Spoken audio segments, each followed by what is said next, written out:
Even though we're in a different setting, we're going to keep the same format of the weekly roundtable. This week we're focusing on the debt ceiling. I'm sure you guys have heard a lot about it.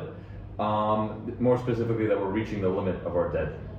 So if I were to define the debt ceiling, it's how much debt the government can incur, the government meaning the U.S. Treasury, and it's a limit that the federal government can borrow.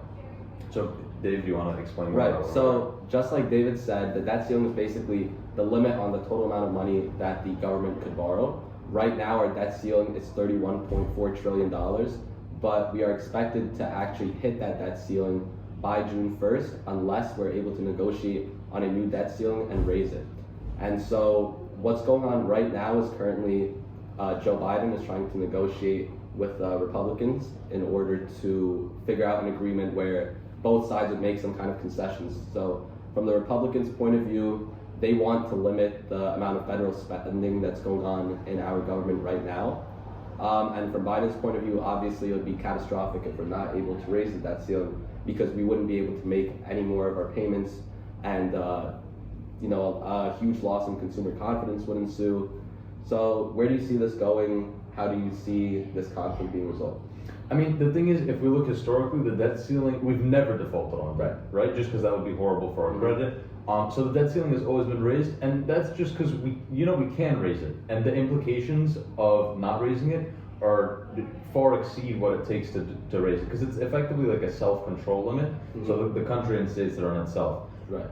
And considering that it's always been raised, I think now what it comes down to, and the reason there's so much tension, is mainly political tension. So in my mind, it's not a question of will the debt ceiling be raised or not. It would be horrible for everyone involved if the debt ceiling were not raised, if there were a default on debt. I think it comes down to in what way will the debt ceiling be raised, and are we going to cut spending or increase taxes? And that's where it really falls between party lines, where we see more conservative parties deciding that they want to decrease taxes. Conservative parties saying that they would rather decrease spending, and more Democratic parties are saying that they would rather increase taxes to cover for the debt. Right, so I believe right now the current plan that is being proposed and is in the works would be certain more regulations being put on real estate and cryptocurrency, and kind of changing those tax regulations, which would be able to raise around $40 billion in new tax revenue. And what Republicans are looking for would be about $4.8 trillion in spending cuts in order to close our current budget deficit, or attempt to get closer to that point. So right now, I guess this is kind of the main bargaining chip for Republicans, is them basically saying, okay, we can just wait this out and eventually you're going to cave in. And this is not actually a completely new phenomenon. Like you said, it's not the first time that we've had to raise the debt ceiling. I think it's actually been over 73 times since we began doing that kind of policy. The most recent crisis that we've had was in 2011, which was under the Obama administration. And essentially what had happened then was the Treasury had announced that the borrowing limit would be reached on August 2nd, and the agreement between the two parties was actually only reached August 3rd. So there was that one day of like a lot of uncertainty and turmoil going on. And because of that, Standard & Poor's actually changed the US credit rating from AAA to an AA+. So basically that's saying we aren't as trustworthy as they thought that we would be. And what had happened on the August 3rd bill was Obama had raised the debt ceiling by $2.4 trillion, but the concession that he made, the exchange that was made, was about $2.1 trillion in spending cuts. So it looks like it could be a similar situation. I would find it interesting to see the kind of impact that a default, or not even a default, but just kind of approaching that state, because the closer we get, the more people get nervous, the more businesses get nervous. I wonder what effect that will have on the US dollar and on bonds specifically. I mean, a default would be terrible for not just bonds, but also unemployment. Unemployment figures through a protracted default just skyrocket. I think it's an increase of 5% in not a very large span of time. So, like you were saying, the price of our bonds is definitely going to decrease. Right. Just in a global sphere, it's not a good move for us. Whereas for us to raise the ceiling, it's more so just for the two sides of the aisle to come to an agreement and figure out how to do it. So, like you were saying, for example, Standard & Poor's lower the credit rating. Yeah. It's not because we don't know whether or not we can pay. We can pay. It just has to be figured out how to structure it strategically, right? Mm-hmm. But the issue now is that there's so much bickering between, do we cut back on Social Security, Right. and then so the main spenders that we have right now are Social Security and defense spending, right? Neither of which people really want to compromise on. And when you go past that, there aren't really enough sectors to cut, right? Mm-hmm. And then when you look at taxes, you don't want to raise taxes too much, so there has to be some sort of middle ground. Yeah, I think currently the situation is being a little bit compounded because of, how bad of shape our economy is in right now, where we do have this crazy inflation going on, but also super high interest rates that are being raised every quarter. And also because of what happened with COVID, it's like we already saw what would happen when our economy goes into a huge downward spiral. And now we're kind of clawing back out of that. Nobody really wants to go losing the progress that we've already made. So this makes the situation a little bit more sensitive and harder to navigate than in past years, I would say. Right, so just to give you guys a bit more information on the specific, how many jobs we would lose due to a protracted default, I'll throw this up for you guys to see, but in the third quarter of 2023, it's almost 9 million jobs. Q4 of 2023 is 5 million jobs, and then the first quarter of the next year is another 4 million jobs. And I remember hearing that rate hikes are planned the Fed keeps planning to hike rates until 2024. So this would completely interfere with what they're doing.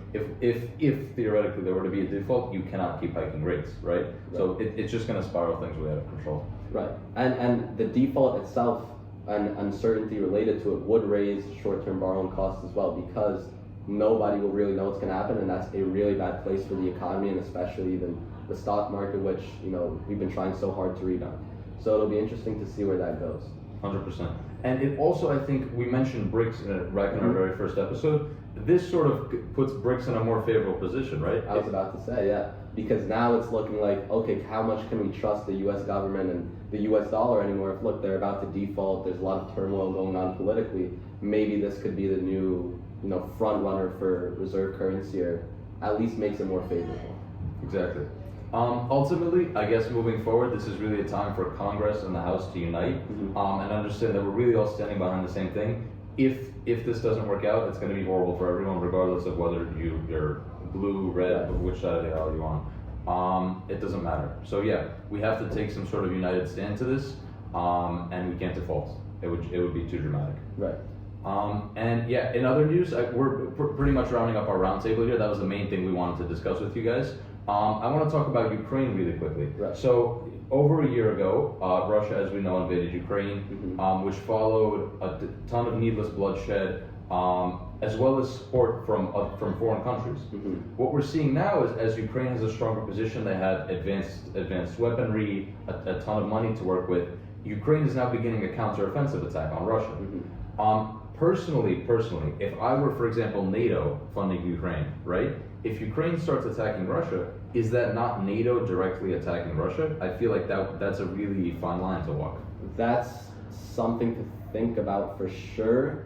The thing is that I will say is NATO and even countries like France, Britain, the US, we know for sure, have been giving tons of equipment and funding to Ukraine already, which they have been using, like even if it's to defend themselves from Russia, it's still being used against Russian troops. Russian soldiers are still dying. And it's clearly been very dramatic from Russia's point of view. And the way that they see it is everybody is turning on them. So maybe it would make things a little bit more direct, but I think with the way that the situation is right now, it's kind of already in dire shape almost. But I would be interested to see how successful this would really be. I know nobody really knows where they're going to start this initiative, this counteroffensive, but it'll be interesting to see what they go after and if they try to disrupt any kinds of supply chains or. Exactly, that's the thing. It's what they go after and how far they go that I think, like, are they thinking of seizing Moscow, or are they thinking of pushing, like, just kicking back? No, I think the idea that they've been saying is they don't want any of Russia's territory. They just want their land back, essentially. That's what they're planning on doing. Right. And they've already had some small successes. Right. Agreed. In doing so. Makes sense. At the end of the day, obviously we hope that this all ends with peace on both sides. And I think that the money that Ukraine is taking in now can be used for very serious rebuilding efforts. Post-war, I think that they can build back a stronger nation, a better nation, and definitely a far more united nation. It will definitely be interesting to see how long it takes before some kind of peace negotiations are brokered. I know China is actually sending somebody to try to, start up these conversations. But the problem is both sides. You can't really blame Ukraine. All they're saying is we want our land back. We want, the war criminals to pay, and we want money to rebuild our nation. But from Russia's point of view, and especially from Putin's, he's so hard-headed about this. He doesn't want it to be seen as a loss, which essentially is what it would be if they just gave the land right back and apologized, essentially. So it's going to be really hard to see. I'm wondering if they're planning on trying to outlast Putin, or just outwait until, eventually something happens. Yeah. I think they could. I mean, they have the support of the world versus one country, and I think we see that Russia's fading. Especially, I mean, you guys will see the Russia's military parade. Right. It was sparse. I mean, they had a few tanks. It was really it wasn't on the glamour that Zooming it was. in on the wheels of the tank instead of showing the full crowd. Exactly. So yeah, there's definitely some waning support in Russia, but they are very lucky that they're being held up by China and they're able to be exporting so much oil out of the country, and that's holding up their entire economy. Exactly. So yeah, a lot of stuff happening in both hemispheres this week. We'll keep you posted. We'll keep you updated. Debt ceiling decision is, I think, by June 1st, June right? 1st, yes. So we'll give you an update at the next roundtable as to whether we're getting closer or not to an agreement. And that'll be it for today. Thank you guys. Hopefully everything works out, and thank you for watching. Like, subscribe, comment.